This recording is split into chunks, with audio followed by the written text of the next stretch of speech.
Afet anında Bursa'da benzer bir deprem yaşandığında Kahramanmaraş'tan hiç farkımız olmayacak. Hatta daha kötü senaryolar bekliyoruz.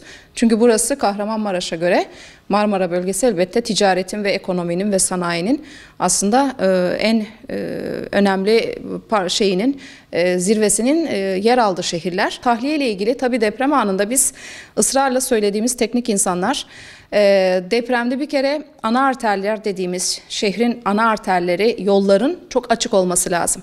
Çünkü burada kendi içimizdeki kamu kurumları, ilgili kamu kurumlar veya işte arama kurtarma ekiplerinin bize faydasının olmayacağını biz biliyoruz. Yan şehirlerden, komşu illerden veya işte farklı bölgelerden bize tanımlanan kardeş illerimiz var, biliyorsunuz. Afet durumunda paylaşıldı, şehirler birbirine eşleştirildi.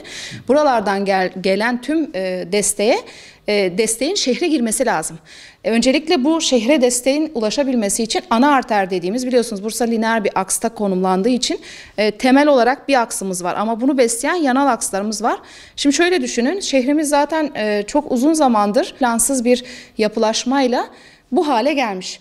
Nitelikli bölgeler, yeni bölgeler olduğu gibi aynı zamanda plan itibariyle çok uygunsuz bölgeler de var. Çıkmaz sokaklardan tutun da aslında bir aracın giremeyeceği kadar çok dar sokaklarımız var. Yani tahliyesi çok kolay olmayacak. İnsanlara erişmek, yardım ulaştırmak çok kolay olmayacak. Veya buralara gelen araçların doğru noktada müdahale etmesi, araçlardan gelecek ekiplerin doğru yayılması çok kolay olmayacak. Planlamayla ilgili çalışmaların yapılmasını istiyoruz. Bu öngördüğümüz sıkıntılara karşı ilgili yolların açılması lazım. Yerel idareleri çok büyük iş düşüyor.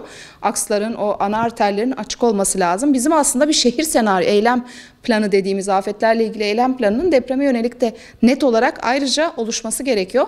Herhangi bir afet anında oluşabilecek tüm senaryolara karşı hazırlıklı olmak için tüm kurguyu bir kere hikayeye baştan tanımlamak lazım. Eylem planının hazır olması lazım. Ama süreç içinde tüm kamuoyuna paylaşılması, anlatılması lazım. %65'i niteliksiz yapı stoğu olan bir şehir için doğru düzgün plan hareketleriyle oluşmamış, ağırlıkta ovada olan kaçak yapılar için ve bu yapıların yer aldığı bölgeler için çok ulaşılabilir tahliye kanallarımız yok. Yani akslarımız, yani yollarımız yok, geçişlerimiz olamayacak. Bu noktada çok ivedi bir şekilde insanlara bu anlamda destek olacak şekilde böyle bir durumda yerel idarelerin ve kamu kurumlarının ivedi harekete geçmesi lazım. Yani kamulaştırmayla açılması gereken yollar varsa açılacak, yıkılması gereken yapılar varsa yıkılacak.